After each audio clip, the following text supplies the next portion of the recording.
እሺ አሁን ደግሞ ወደ favorite foods and drinks እንምጣ። Say after me, my favorite food is እሺ እችን ቃል ስታነቧት ፋቮራይት ሳይሆን ብዙ ሰዎች እንደዚህ ነው የሚያነቡት ፋቮራይት ነው የሚሉት እንደዛ ሳይሆን አንደኛ ፌቨሪት ማለት ትችላላችሁ ፌቨሪት ወይም ደግሞ ፌቨሪቲ እችን ደግሞ ቲ ማድረግ ትችላላችሁ ፌቨሪት ወይም ፌቨሪቲ አሜሪካኖች ፌቨሪት ነው የሚሉት ብሪቲሾች ደግሞ ፌቨሪቲ ይላሉ my favorite food ይላሉ so favorite ወይም ፌቨሪቲ እሺ my favorite food is እንጀራ with pea flour stew flour ማለት ነው no flour ነው ያልኩኝ flour ይሄ አበባ ነው ይሄኛውስ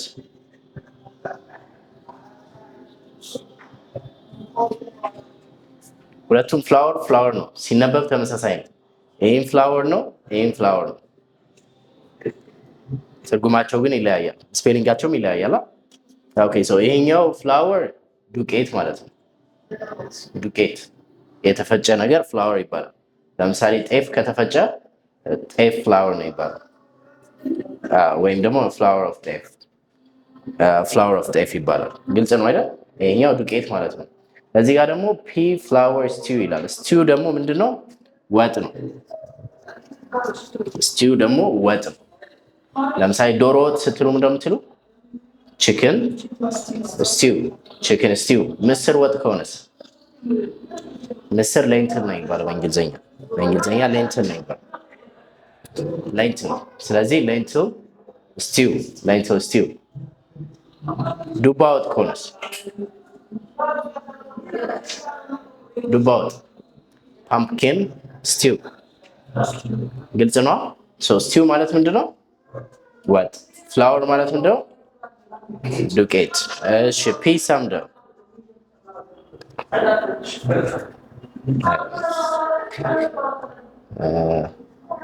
ክክ ማለት ነው ፒ ማለት ክክ ሲሆን ስፕሊት ፒ ነው የሚባለው ክክ ፒ ብቻውን አተር መሰለኝ እርግጠኛ አይደለም ጥራጥሬ ብዙ አላውቅም ብቻ ሽሮ የሚሰራው ከምን ነው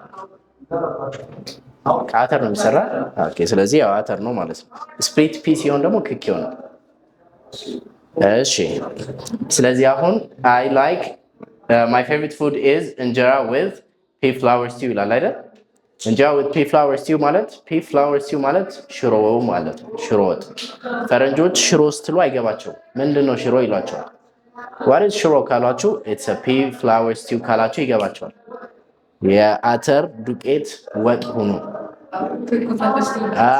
ገብታችኋል እሱ ተፈጭቶ ወጥ ሲሆን እሱ ነው ሽሮ ማለት ብላችሁ ስታስረዱ በዚህ አይነት መልኩ ተጠቀምታላችሁ ግን you can say my favorite food is እንጀራ with ሽሮ ማለት ትችላላችሁ እንጀራ with ሽሮ ምንድነው ከተባላችሁ ደግሞ it's pea flour stew ትላላችሁ ማለት ነው እሺ ከዛ ሁለተኛውን አብረን እንበል say after me I don't have only one favorite food I have a lot እሺ የኔ የምወደው ምግብ አንድ ብቻ አይደለም ብዙ ናቸው ዘርዝሩ ከተባላችሁ እንግዲህ ትዘረዝራላችሁ ማለት ነው እሺ ከዛ the next one say after me I don't choose food I eat everything I get እሺ ምግብ አልመርጥም ያገኘሁትን ነው የምበላው ምግብ አልመርጥም ያገኘሁትን ነው የምበላው I eat everything I get ኦኬ ከዛ ደግሞ የመጨረሻውን አብረን እንበላት my favorite drink is water እሺ my favorite drink is water የምወደው መጠጥ ውሃ ነው እነዚህ ኤግዛምፕል ናቸው እናንተ ፌቨሪት ፉዳችሁንም መጠጣችሁንም መቀየር ትችላላችሁ my favorite drink is mango juice ለምሳሌ mango juice ነው የምወድ my favorite drink is avocado juice እያላችሁ መቀየር ትችላላችሁ ከዛ እዚህ ጋር when it comes to my family when I come ነው የሚል አይደል ያ ብዙ ጊዜ እንደዛ ማለት ትችላላችሁ ግን usually እንደዚህ ነው የሚባለው when it comes ስለ presentation እያቀረባችሁ ስለሆነ when it comes to my family ወደ ቤተሰቦቼ ሲመጣ presentation እያቀረባችሁ ስለሆነ እዛው እያከታተላችሁ ነው የምታወሩት እቺ መሀል ላይ ትላላችሁ ማለት ስለ ምግብ እያወራች ትቆዩና ከዛ when it comes to my family ወደ ቤተሰቦቼ ሲመጣ say after me I'm from a small family. I'm from a small family.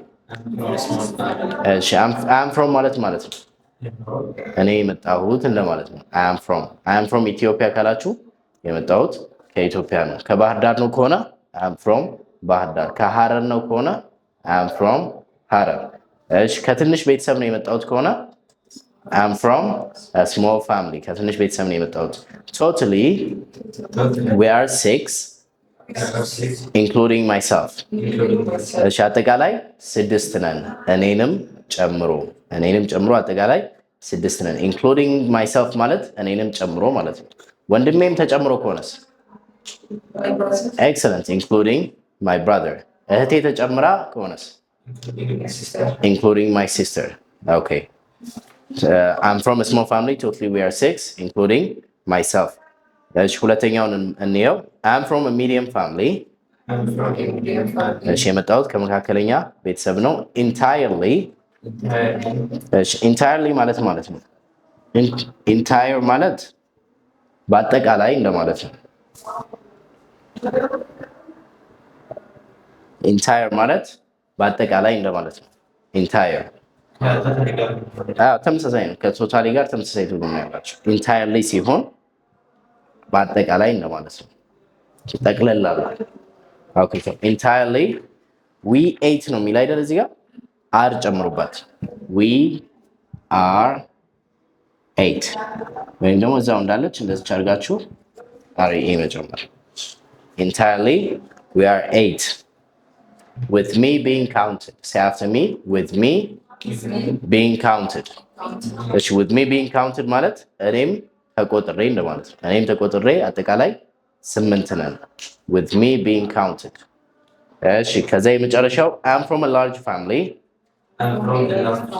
all together we're 12 እሺ የመጣሁት ከትልቅ ቤተሰብ ነው አጠቃላይ ሁላችንም 12 ነን ያው የአዲስ አበባ ውስጥ ነው ትልቅ ቤተሰብ የሚባለው እንጂ ክፍለ ሀገር ላይ ትንሽ ስሞል ቤተሰብ ነው የሚባለው 12 ቤተሰብ ከሆነ ምንድነው አልወለዳችሁ እና ሊባሉ ይችላሉ 12 ከሆኑ እናት አባትና 10 ልጅ ከሆነ ምንድነው የእናንተ ዘመን መውለድ አትወዱም በቃ ምናምን ሊባሉ ይችላሉ እዚህ አዲስ አበባ ውስጥ ግን ያው ትልቅ ቤተሰብ ነው የሚባለው 12 ራሱ ምናልባት አክስት አጎት ምናምን ተጨማምሮ ካልሆነ አይሞላም እነዚህ የዘመድ ልጅ ምናምን አብሮ ተቆጥሮ አንድ ቤት ውስጥ እንጃ በፊት እንደዛ ነበር 10 ልጅ ምናምን በቃ ይሄ ኖርማል ነው ወይኔ ሳይወልድ ሄደ ምናምን ይባላል 10 ምናምን ወልዶ እነዚህ ሳይወልድ ሄደ ምናምን አይኑን በአይን ሳይተካ እንደዛ የሚባልበት ጊዜ ነበር አሁን ሴቶች 2 ከወለዱ በኋላ እዛ በኋላ ኧረ አልችልም ወይኔ ወለድ አንድ ወንድ አንድ ሴት በቃ አሁን እንደዛ ነው የሚለው anyway ወደ ትምህርታችን እንመለስ እሺ say after me my mother's name is እሺ ይሄንን አየን when it comes to my family ስለ ቤተሰቦቻችሁ ስለ ቁጥራቸው አወራችሁ ከዛ ስለ ቤተሰብ እንትኖች ስለ ቤተሰቦቻችሁ ስማቸውን ምን እንደሚሰሩ ምናምን ደግሞ መዘርዘር ትጀምራላችሁ ማለት ነው okay so my mother's name is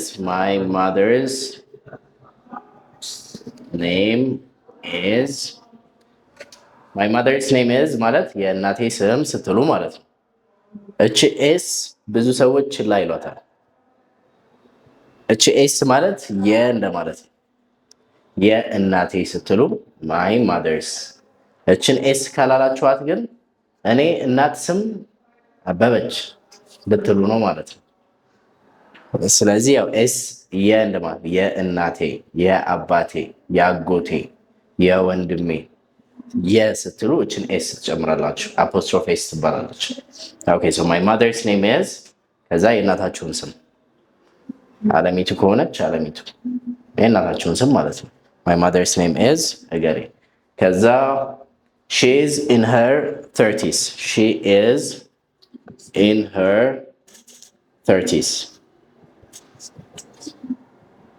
she is in her 30s ማለት 30ዎቹ አካባቢ ናት። እድሜዋ 30ዎቹ አካባቢ ናት። she is in her 30s። 40ዎቹ ናት ከሆነች she is in her 40s። ብዙ ጊዜ የእናቶች እድሜ አይታወቅም፣ ስንት እንደሆነ አይታወቅም፣ እነሱም አያውቁት። እንጃ ኃይለ ሥላሴ ከወረደ በኋላ ደርግ ከገባ በ3ኛ ዓመቱ ነው የተወለድኩ እንደዛ ነው የሚያወሩት። ስለዚህ ያው she is in her 40s she is in her 30s 60ዎቹ አካባቢ ናት። she is in her 60s። እሱ ከሆነስ he is in his 40s he is in his 60s he is in his 40s 60s 70s 80s እያላችሁ ጨማምራላችሁ ማለት ነው። 30ዎቹ 40ዎቹ አሁን 90ዎቹ ምናምን ሲባል 90s ይባላል።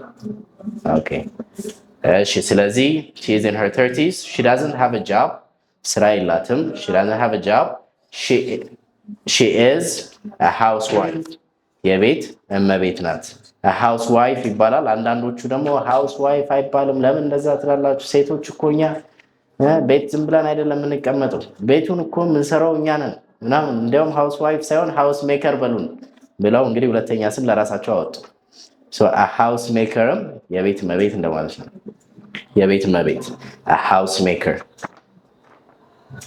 ትርጉሙ ተመሳሳይ ነው። ሁለተኛው ያው ትንሽ የሴቶችን ድካም እንትን ይላል፣ ያገናዘበ ነው። ሃውስ ሜከር ቤት የምገነባ እንደማለት ነው። ቤቱን ቤት የምታደርግ። ኦኬ አሁን ደግሞ ስለ ጸባዩ እናወራለን፣ ስለ እናታችሁ ጸባይ። say after me she has a pleasant personality she has a pleasant personality pleasant ማለት ምን ማለት ነው?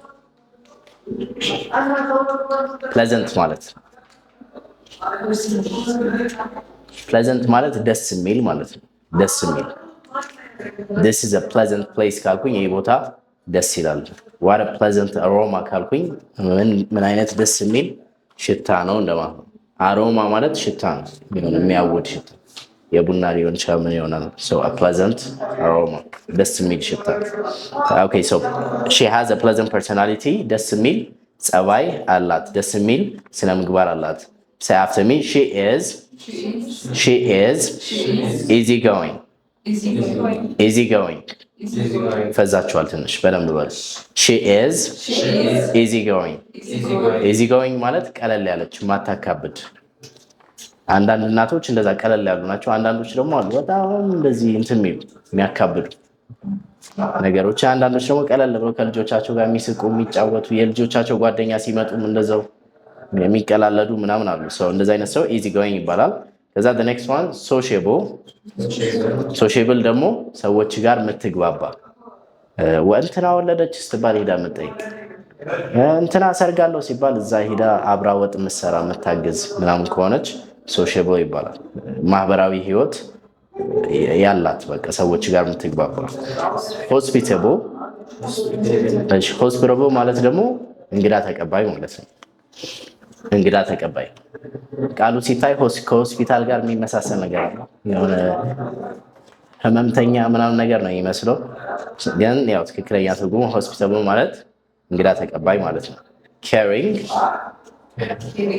caring ማለት ደግሞ ለሰዎች የምታስብ የምትጨነቅ ለሰዎች caring and inspiring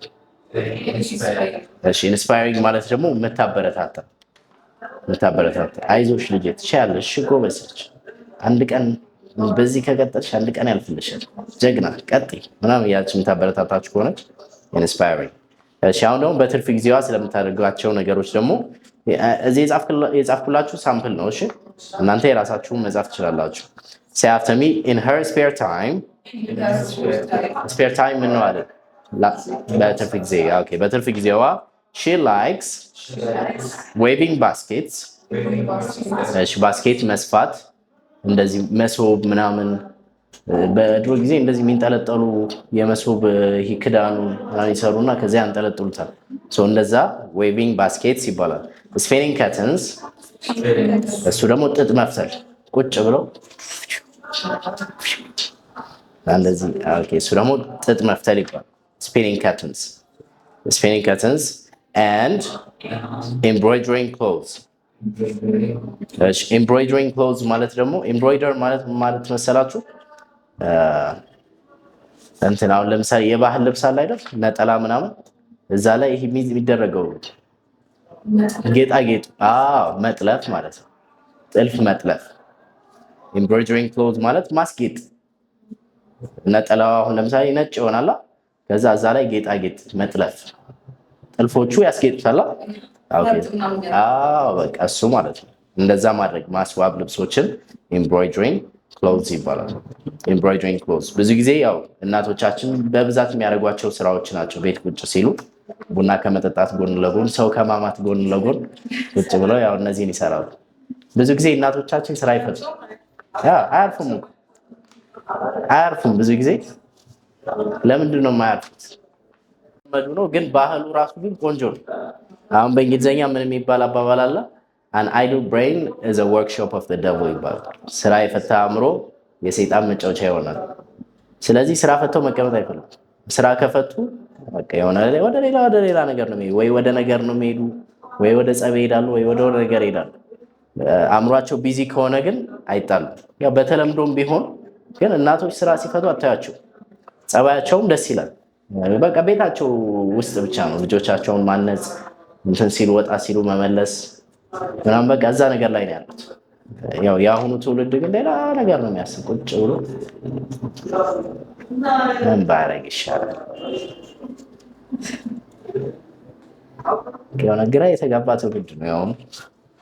ሁላችንም ግራ ተጋብተን አንዱም ይሄ ነው ያው ስራ አይወድም የአሁኑ ትውልድ በብዛት እንደዚህ ማንበብ ምናምን። በተለይ ቲክቶክ ከመጣ በኋላ በጣም የተበላሸ። በተለይ ቲክቶክ ከመጣ በኋላ ሰው እንዳለ በቃ ቁጭ እዚያ የሆነ ስራ ሲባሉ ይከብዳቸዋል፣ አእምሯቸው አልለመደም። እና ያው ራሳችሁን ቢዚ ማድረግ ከቻላችሁ መጽሐፍ ማንበብ። የሚያሰለች ነገር ጥሩ ነው። የሚለውጣችሁ ነገር ብዙ ጊዜ የሚያሰለቻችሁ ነገር ነው። የሚያስደስታችሁ ነገር ጊዜያዊ ለውጥ የለውም። እና ያው የሚጠቅማችሁ ነገር ላይ ቢያሰለችም እዛ ነገር ላይ አእምሯችሁን ካስለመዳችሁት ከዛ በኋላ ቀላል ነው የሚሆነው። ልክ እናቶች ቁጭ ብሎ 24 ሰዓት እንደሚሰሩት ደከመን ምናምን ሲሉ እኮ አሰማቸው እና አእምሯችን እንዳስለመድ ነው። ካስለመድ ነው ምንም ነገር ይሰራል። እሺ አሁን ወደ ትምህርታችን። Say after me, my mother is the most precious gift I have ever received. እሺ precious ማለት ነው። precious ማለት በጣም ውድ ማለት ነው። ልክ እንደ ወርቅ፣ አልማዝ እንደዚህ የከበሩ ማዕድናት precious materials ይባላሉ። precious gift ማለት ደግሞ በጣም ውድ ስጦታ ማለት ነው። My mother is the most precious gift I have ever received. ማየ ማለት ከተቀበልኳቸው ስጦታዎች ሁሉ ውዷ ስጦታ ናት። ቆንጆ አገላለጽ። My mother is the most precious gift I have ever received. And I'm always, say after me, and I'm always thankful to my Lord for giving me such mother in my life. All right, excellent. And I'm always thankful to my Lord. እና ሁሌም ፈጣሪን አመሰግነዋለሁ። ለምን? እንደዚህ አይነት እናት ስለሰጠኝ። My mother is the most precious gift I have ever received. አሁን ፕሬዘንቴሽን ስታቀርቡ ያው ብዙ ሰዎች ፕሬዘንቴሽን ሲያቀርቡ ስለ ወላጆቻቸው ሲያወሩ My mother name is አለሚቱ and she is 37 years old. My father name is ብለው በቃ ቀጥታ ወደ አባታቸው የሚሄዱ። እናንተ ግን በደንብ ዲቴይል ስለ እናታችሁ ትናገራላችሁ ማለት ነው። My mother's name is አለሚቱ. She is in her 30s. She has a pleasant personality. She is easygoing. She is sociable. She likes helping the needy. And in her spare time, she likes waving baskets, embroidering clothes, spinning curtains, watching TV, doing the laundry ምናምን እያላችሁ ትዘረዝራላችሁ ማለት ነው። ኦኬ ከዛ በኋላ ደግሞ ስለ እናታችሁ ደግሞ ያላችሁን ፍቅር ትገልጹላታላችሁ። My mother is the most precious gift I have ever received and I'm always thankful to my Lord for giving me such mother in my life. ማየ ማለት በጣም ከተቀበልኳቸው ስጦታዎች ሁሉ ውዷ ስጦታዬ ናት እና ሁሌም ፈጣሪን አመሰግነዋለሁ እንደዚህ አይነት እናት ስለሰጠኝ። እሺ አሁን ደግሞ ሁለተኛውን አገላለጽ ነው። ይሄንን ያው በእናት አድርገን ሰራ ነው። እናንተ በፈለጋችሁት መልኩ መስራት ትችላላችሁ። ለአባትም ማድረግ ትችላላችሁ፣ ሌላ ነገር ማድረግ ትችላላችሁ። precious precious precious ልክ እንደዚህ precious ግን በፍጥነት precious ከሆነ ያስተላል በፍጥነት ሲሆን precious okay እሺ ሁለተኛውን ደግሞ እንየው say after me when I was a kid ምን ማለት ነው when I was a kid ልጅ እያለሁ ህፃን እያለሁ excellent when I was a kid I didn't know ማለት አላቅም ነበር ማለት ነው እንዴ ደውላ ነበር እንዴ እሷ አላቅም ነበር ከሆነ I didn't know አላቅም ነበር እሺ how my mother was important to me when I was a kid I didn't know how my mother was important to me all right excellent ልጅ እያለሁ እማዬ ለኔ ምን ያክል ጠቃሚ እንደነበረች አላቅም ነበር say after me but as I've grown older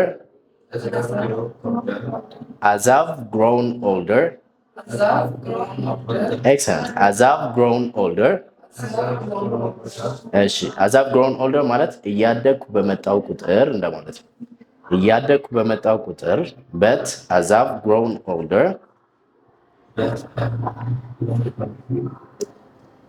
okay I've become aware of just how much she sacrificed for me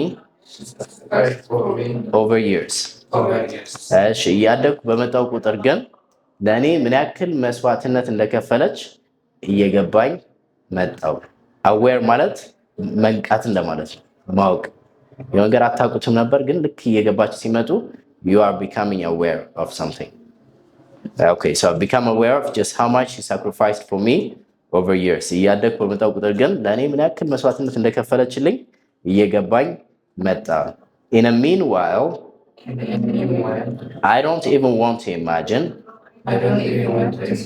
what life would be like without my mother in a meanwhile ማለት በዚህ ጊዜ እንደማለት ነው በዚህ ጊዜ I don't even want to imagine ማለት ማሰብ ማለት ነው ማሰብ I don't even want to imagine ማሰብ ራሱ አልፈልግም what life would be like without my mother ህይወት ያለ እናቴ ምን እንደሚመስል በዚህ ሰዓት ማሰብ ራሱ አልፈልግም ኦኬ ግልጽ ነው ይሄኛው ደግሞ ሞር ከዛኛው የተሻለ አገላለጽ ነው